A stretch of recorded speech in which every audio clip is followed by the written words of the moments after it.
ایک مرتبہ ایک مسافر ایک جنگل کے راستے سے گزر رہا تھا۔ راستے میں اس نے کنواں دیکھا تو پانی پینے کی ارادے سے اس کنویں کے قریب گیا تو اس میں اس کو 3 چیزیں نظر آئی، ایک انسان، ایک شیر اور ایک سانپ۔ شیر اسے نکالنے کے لیے التجا کرنے لگا۔ مسافر نے کہا تم مجھے کھا جاؤ گے؟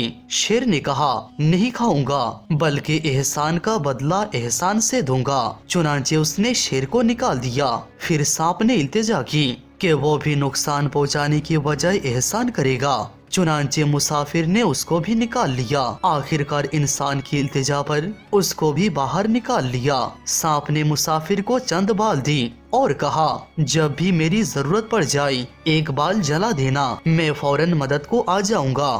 کہہ کر وہ چلا گیا۔ شیر نے کہا کوئی قافلہ گزرے تو میں اسے روک لوں گا، تم قافلہ والوں سے جتنا چاہے پیسہ وصول کر لینا۔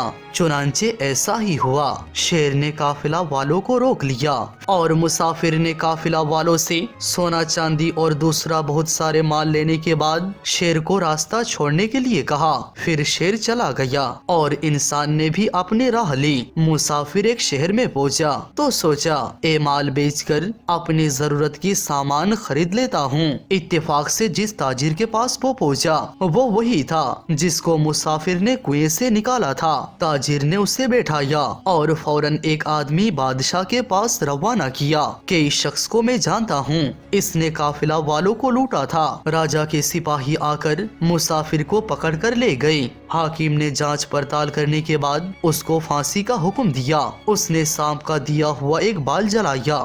سانپ فوراً حاضر ہو گیا، حاکم کے بیٹے کے گلے پر لٹک گیا۔ لوگ حیران تھے کہ اس وقت کیا کیا جائے۔ مسافر نے کہا اگر مجھے چھوڑ دیتے ہو تو میں بچے کو سانپ سے چھڑوا دوں گا۔ چنانچہ اس نے سانپ سے کہا تو سانپ وہاں سے چلا گیا۔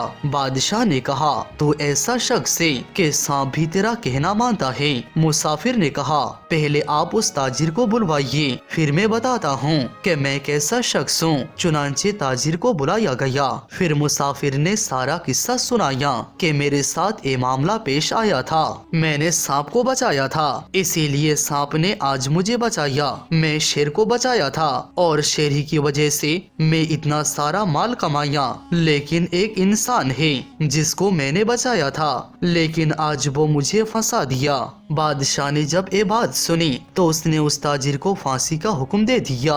دوستو، آپ جس کے ساتھ بھلائی کرتے ہیں وہی آپ کے ساتھ برائی کرتا ہے۔ انسان بڑا ہی ناشکرا ہوتا ہے، اسی لیے وفا کی امید انسان سے نہیں اللہ سے کرنی چاہیے۔